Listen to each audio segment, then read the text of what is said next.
Welcome, Wim, as my guest here. Thank you for having me. Great to be here. Wim Vermeulen is a partner in the company BUBKA. What is your personal perspective on sustainability? Indeed, my name is Wim. I am a author. I'm a documentary maker, all on sustainability, and sort of my mission is use the power of communication to change the norms.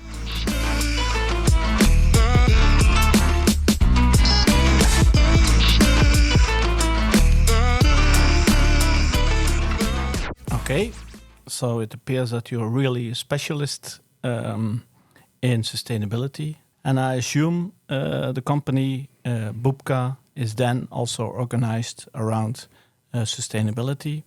So how does BUBKA work and how do you integrate the sustainability in the company? Yeah.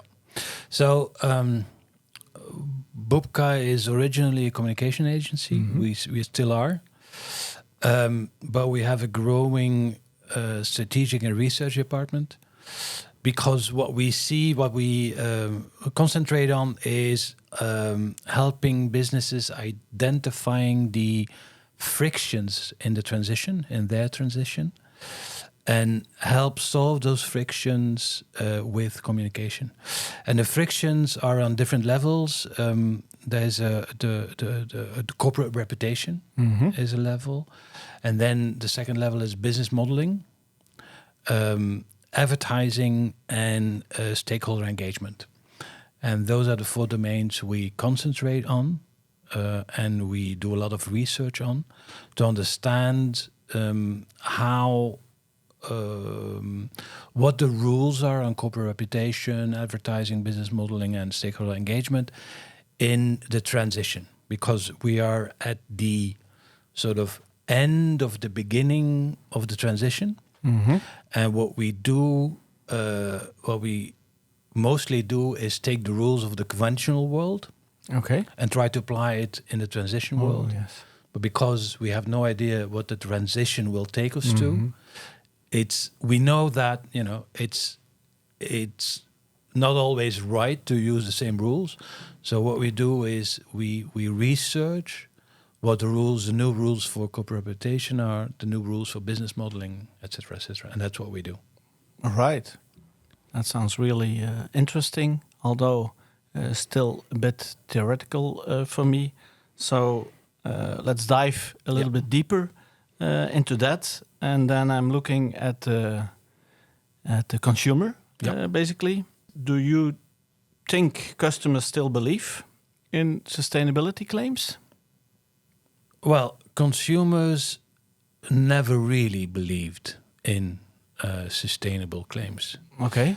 So the word still is in question here. Yeah. So there is one of the things that we research quite a lot and that we start to understand the magnitude of the problem, of the risk, is that indeed, if you ask consumers, who do you rely on to take us through the transition? Then only 9% says that they trust politicians. Okay. Yeah. So 83% of consumers say we look at businesses. And why did we look at businesses? Because for them, there's a sort of aligned agenda. Businesses need to continue. And need to thrive. And so businesses need to have transition plans to adapt to the transition. Just like consumers have to do, because consumers want to have better lives for their children, et cetera, et cetera. So, and sort of those agendas for consumers are aligned, and they think, well, businesses have the money more than politicians, have the leadership more than politicians, can handle big projects worldwide. And so they look especially at businesses to take them and us through the transition. Now, the contradiction is 83% of the consumers are looking at businesses, but when businesses say this is what we do, this is how we take our responsibility, then in Belgium only 6.4 consumers believe that. Yeah, so there's Yeah. a huge credibility gap, and the reason, of course, for that is that the business world doesn't have a really good track record in saving the world. So they helped sort of bringing us where we are now and the troubles that we are now. Yeah. And so if you all of a sudden change your point of view and say, well, now we're going to save the world, it's not very credible. Yeah. And so.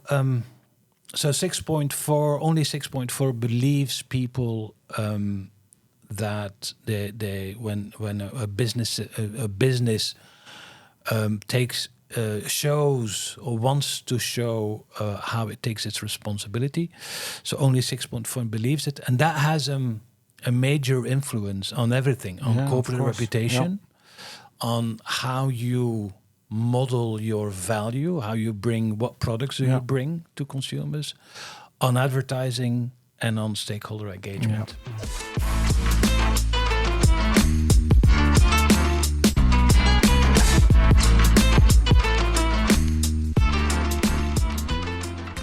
So seems like the consumers are very skeptical. I assume you help then companies to try to convince the consumers to trust the companies and their claims. How exactly do you try to do that? Yeah, there's 5 things that drive credibility, and that consumers want to recognize in how business communicate. The first one is honesty. So being honest, and honest is not, a marketeer thinking he's honest. It's the other way around. A consumer thinking that the company is honest. There's 2 different things. So honesty is one thing. The second thing is commitment. Does a consumer or do consumers feel that this company that talks to them is really committed to the transition? A third one is, and that's a strange one for marketeers and for business people, is the urgency. Consumers are very much aware of the urgency of the transition. And they are very much aware that we are a little bit too late. And they have that from, the news. They hear it in the news. There's a flood there. In Valencia now it's 27 degrees in January, so it's summer in winter. So people understand that the climate or the weather is a bit mixed up. Every year there's the COP, and then every year they need to go into the weekend, and then they end up with not having a good agreement. So people understand that it's going not so well. And so what they want to understand from companies is that those companies understand the urgency of the whole thing. But that's something we need to learn to work with, because that's, of course, never in the brief. No marketeer comes with a brief that says, focus on the urgency. Make people understand that we understand the urgency. So that's sort of one of the new rules. The fourth one is the proof points. Don't just claim that you are there to help us through the transition. Bring proof. It doesn't have to be, the complete transition. But companies don't have to come in and say, we fixed it. This is what we do, and we're 100% through our transition. It's not that. It's just bringing proof points of what you do. And then the last thing is shared value. People want to know. People are okay with, for you as a company to create value for yourself, but they need to understand the value for society too. Yeah. And so these are the 5 rules. It's new. It's very new in, for example, advertising, because advertising always worked with the dramatizing the benefit technique. So take toothpaste advertising. Toothpaste advertising is not credible at all, because toothpaste advertising says, if you use this toothpaste, in 3 weeks' time, your teeth will be crystal white. Yeah. Yeah, I tried that also before. Yeah. See? And so it never works. It never works, but it doesn't matter, because it's taking a benefit and dramatizing it, and people read the language. They know it's not going to be like that. But they're thinking, well, if it's just a little bit more or less gray, it's going to be cool too, so I'll buy it. And I will not return it to the shop afterwards. because my teeth are not crystal white. Yeah. Yeah? That also refers to the honesty you mentioned Yes. earlier. Yeah. Yes. And so if you then touch upon the biggest problem humanity ever had, and you use the dramatizing the benefit technique, Yeah. then you're basically greenwashing. So Yeah. Yeah. Okay. What does, in your opinion, a good sustainability claim look like? it depends on the industry. It depends on, if you're talking about an effort that a company is doing, a pledge or a product. But basically what we see happening is we are entering a different phase in how companies talk about sustainability and how they formulate their claims.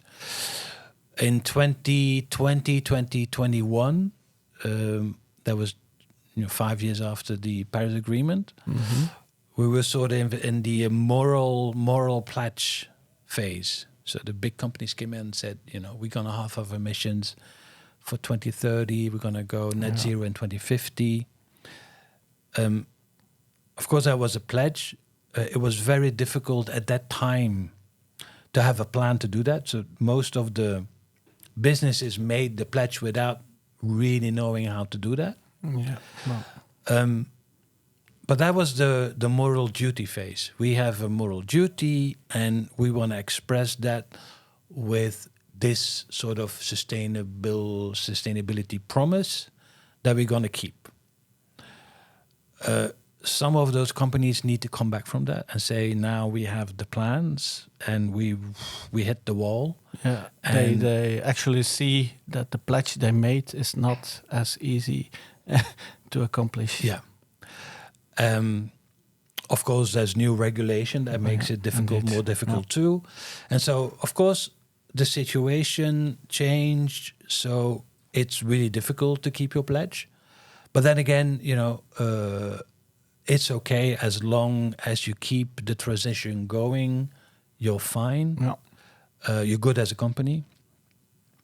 But that phase, that's done. That's done. Okay. The moral duty phase is done. Now we're more in the risk phase, where companies really understand or start to understand how risky it all is, and try to mitigate the risk. And that's on different levels. First is a lot of people are now sort of green hushing. So no longer talk Green about hushing. Yeah, green hushing. So they prefer not to talk about their transition and what they do for the transition, pushed by the legal departments. Okay. Because the Yeah. legal departments on reporting, on communication, because the EU and different watchdogs are coming with really tough anti-green washing rules. More companies, big companies, start to prefer not to talk about what they do, so that they don't take the risk Okay. to be called out as a greenwasher. But there's still the work still goes on behind the scenes, but they don't really talk about it. Yeah. Okay. There's a lot of energy spent on the transition inside the companies, but the legal departments are like, don't talk about it, because the rules of greenwashing are not completely 100% clear yet. There's a Green Claims Directive, there's a Consumer Protection Directive, there's local anti-greenwashing rules. And so it's a bit of a very complex, messy situation. And so the legal department says, hush, Yeah. don't talk, because otherwise we take the risk of being called a greenwasher. And that is a PR disaster, so let's not take the risk. Yeah. That's one thing. The other risk is, of course, a infrastructure risk. And a lot of companies have noticed that since the EU has announced that they will stress test all the public infrastructure in the EU for 3 degrees in 2050. And that's all of a sudden, it's like, why are they doing that? Are they really and they seem to be really serious about that. And of course, we need to, because companies need to stress test their infrastructure, their factories, their the mobility, the value chain. They need to do that because we are the fastest warming continent on the planet for the moment. So we are Really? Okay. in Europe we're going to be at 3 degrees in 2050. That's not good. So it's going to get really worse before it's getting better. And so that's another risk. That's the transition risk, the physical transition risk. Yeah. And then of course the third risk is the consumer risk. And that's a political risk. What you see happening in Spain with the floods, it's getting politically weaponized because radical right, although they say climate change is not caused by humans, this sort of recuperating the unrest, and that's gonna. Those opportunities, the same as with the fires in California, I assume. Yeah. And as those opportunities will multiply, it might lead to social unrest too.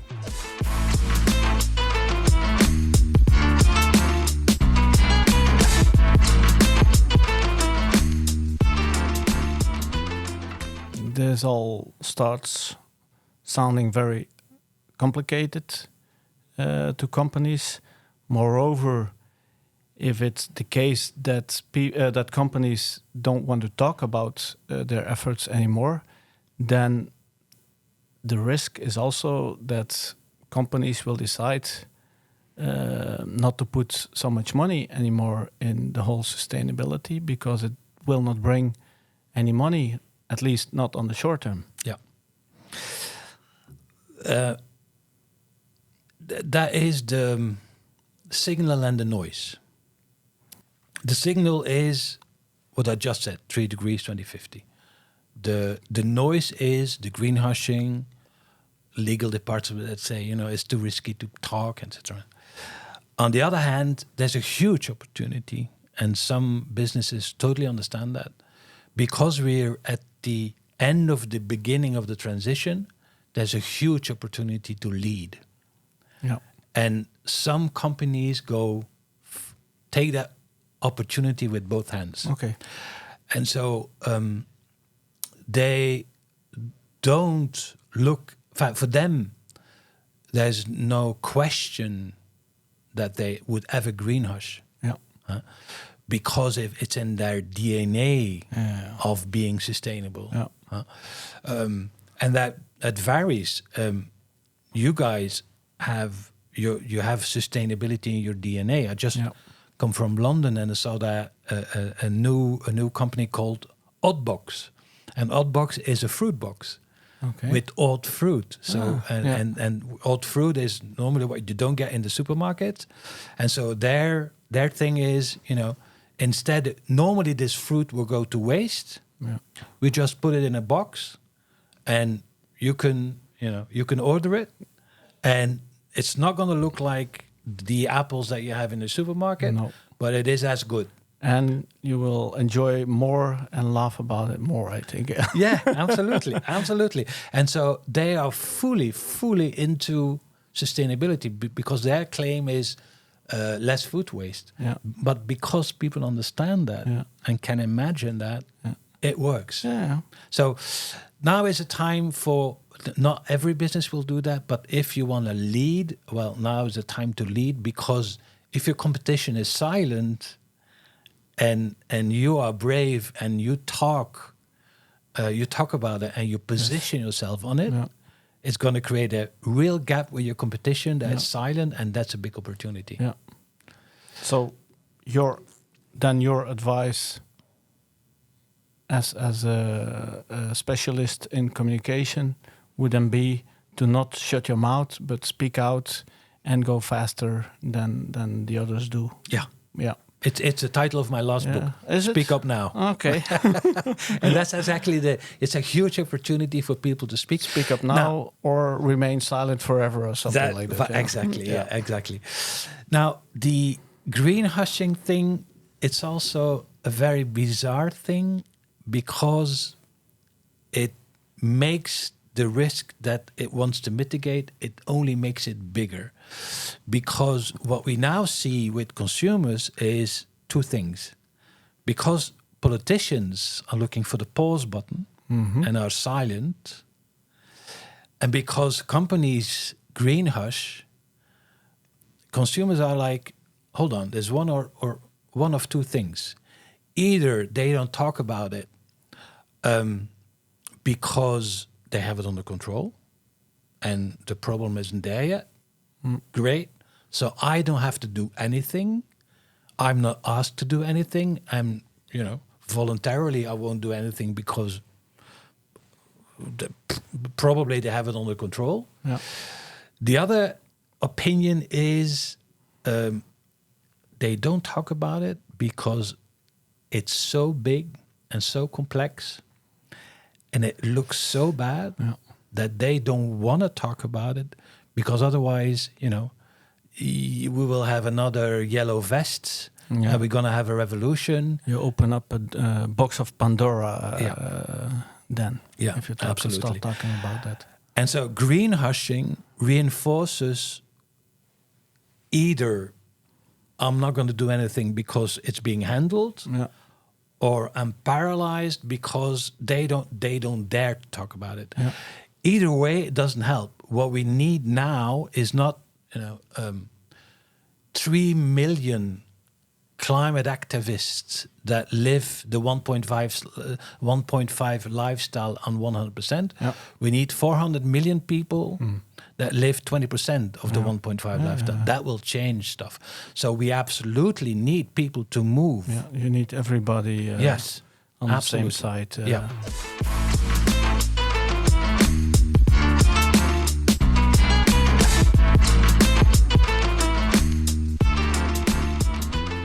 Now is the opportunity, you're saying. Then I'm wondering, so we are in that period. I guess there will be a next period where, again, people get more and more convinced. Do you have an estimate on the time it will take to come to that next phase? Or do companies, just my question actually is, do companies have still time to act? And of course they have to act now, but how much time do they have, you think? That's very difficult to say. Yeah, because even the climate scientists don't know. Don't know themselves. It's difficult. What we know is that the flooding, the heat will continue, and we're gonna have it more extreme and more frequent. Yeah. But the problem is that you can't predict where it's going to be. There's stuff going on. But again, if you want to lead, you need to lead now. Yeah. And you can model if you're a B2C company, you can model where the growth will come from. Yeah. And taking into account the relevancy of your offer, the credibility of your claims, etc., etc. So you can model that. There's really no reason why you wouldn't, start the modeling and try to start to lead. So your advice basically would be to every company out there, regardless the sector, if they didn't start now, but start simple, just step by step. But do start. Yeah, that's basically what you are saying, right? Yeah, I think there is quite a lot of greenwashing incidents. One of the reasons probably that companies that aren't greenwashing are also starting to be afraid. But in your opinion, what can we learn from those greenwashing incidents? I refuse to believe that people actually want to greenwash.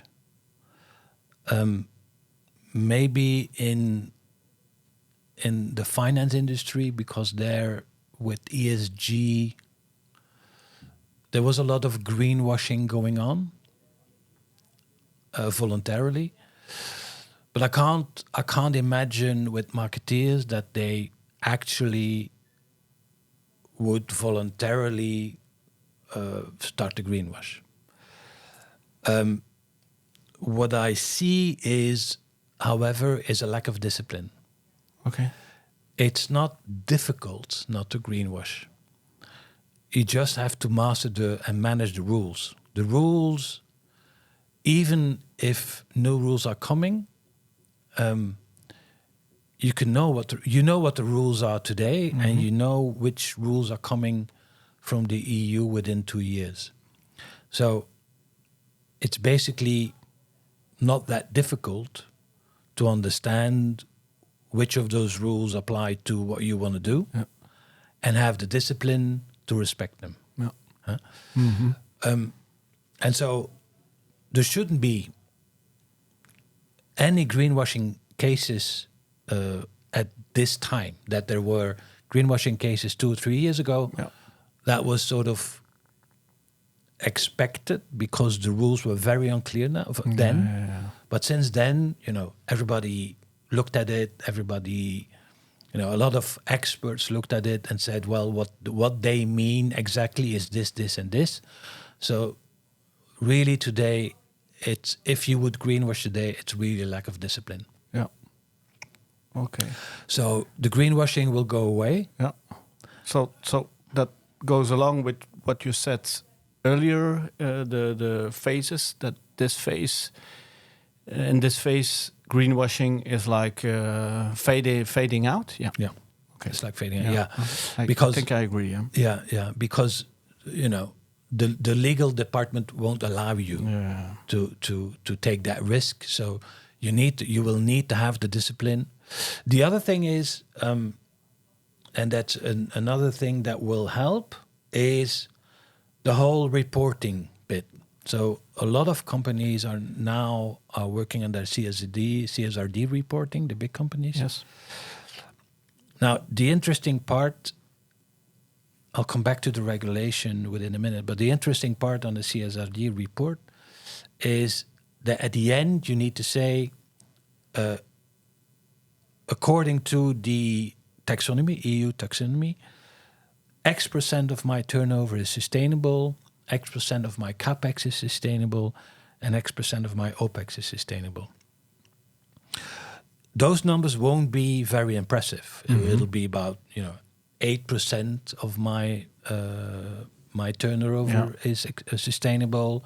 For the time being, it will be low figures. Yeah. Yes, and it will be 12% of my capex. But investors and banks will look at it on industry level, and they will look at all the companies in a certain industry, and they will look at this one is 8% turnover.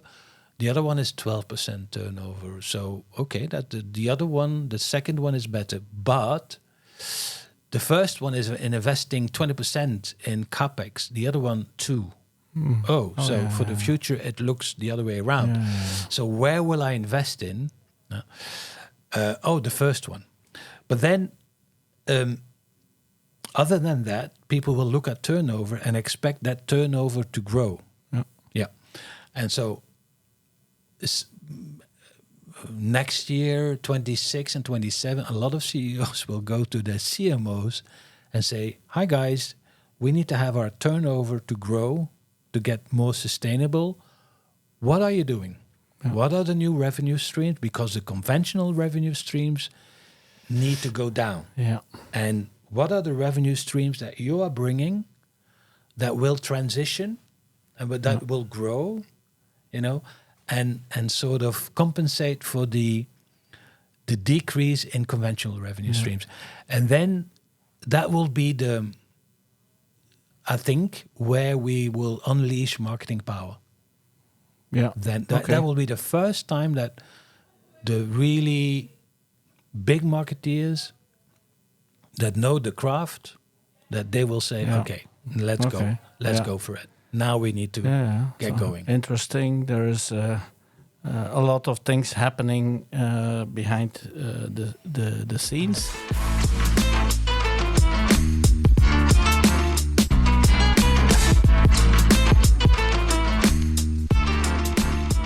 I want to ask one important last question to you, since you are here.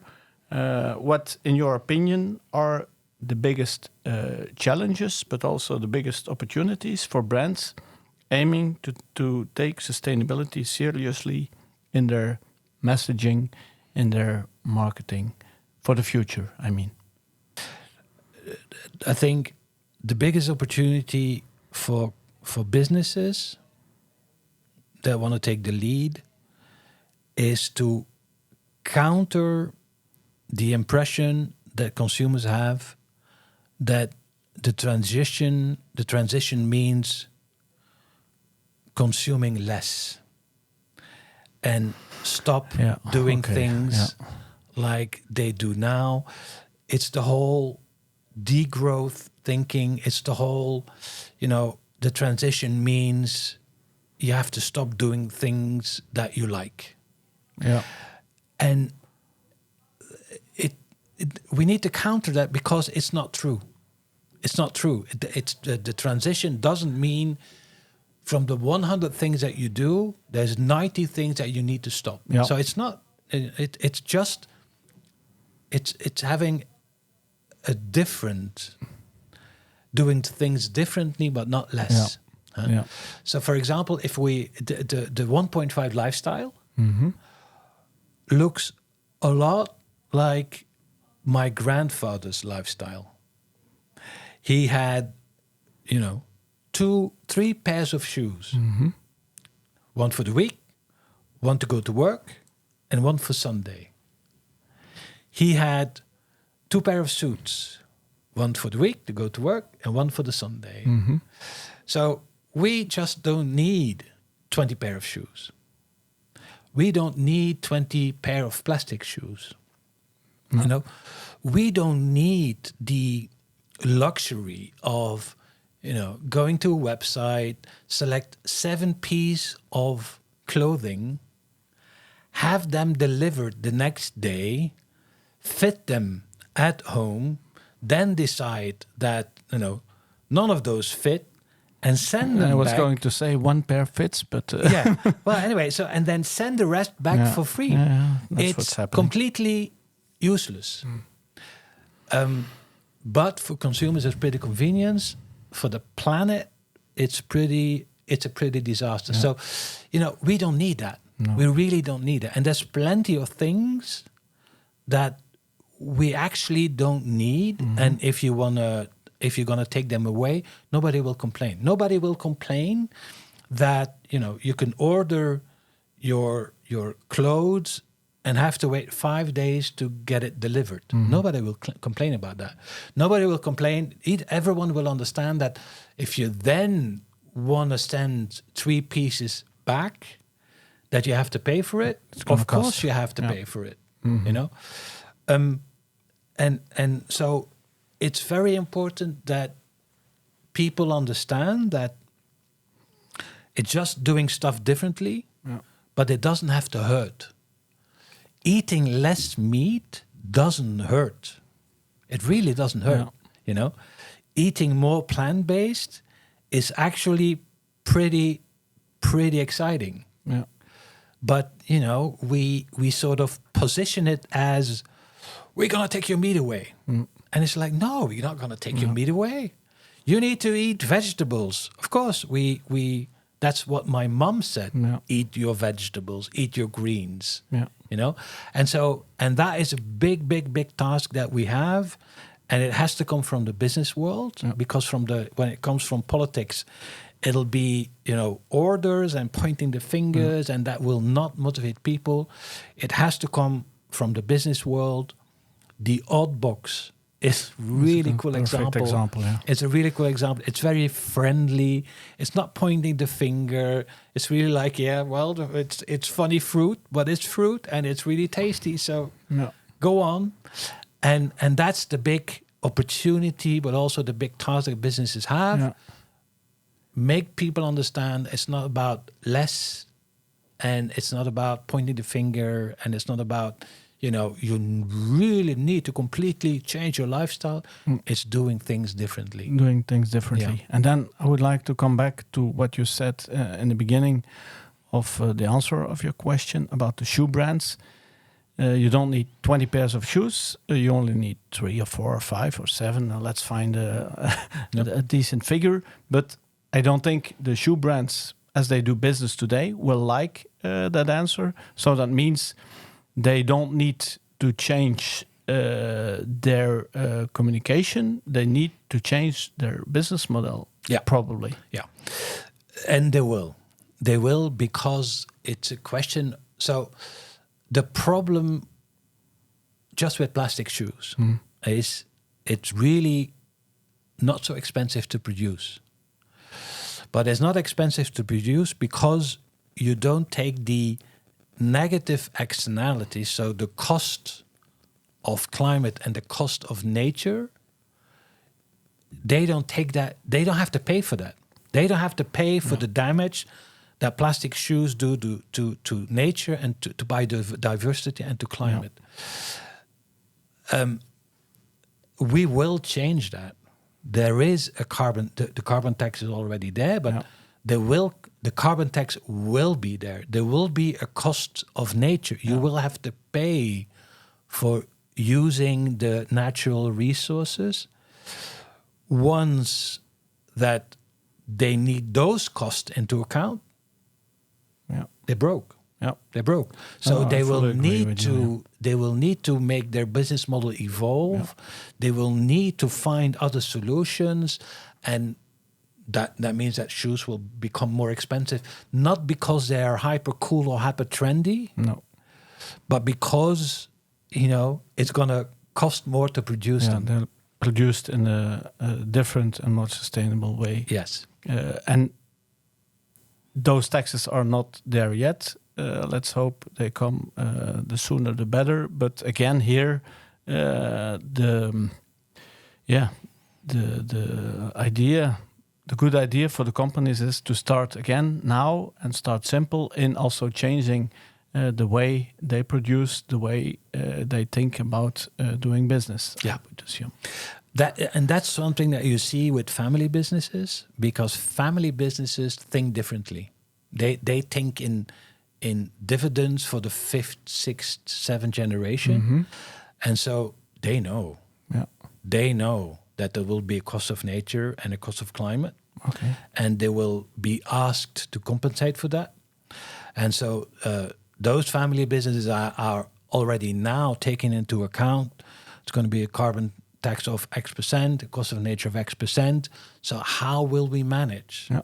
Now, what do we need to do now? So within 5 to 10 years, if those taxes are there, so that we will still thrive. So family businesses are completely in that model already. Yeah, already. Yeah, it's just the stock run companies that focus on the short term, Short-term and profit. don't think, and don't think.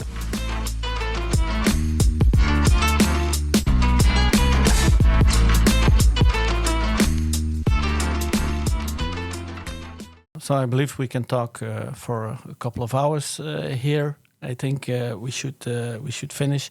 You briefly mentioned that you wrote a book. Probably you wrote already a couple of books. But maybe we didn't discuss this before. So your last book, what is it about? And Speak Out Now. So it's aimed at marketeers, and my message is really, we need to speak up. You guys need to speak up.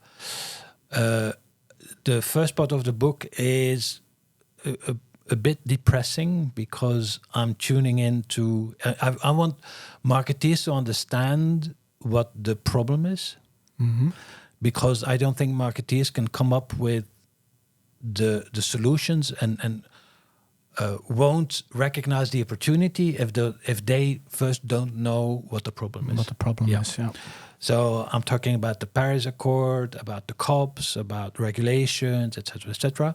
Everything that stops us from moving forward.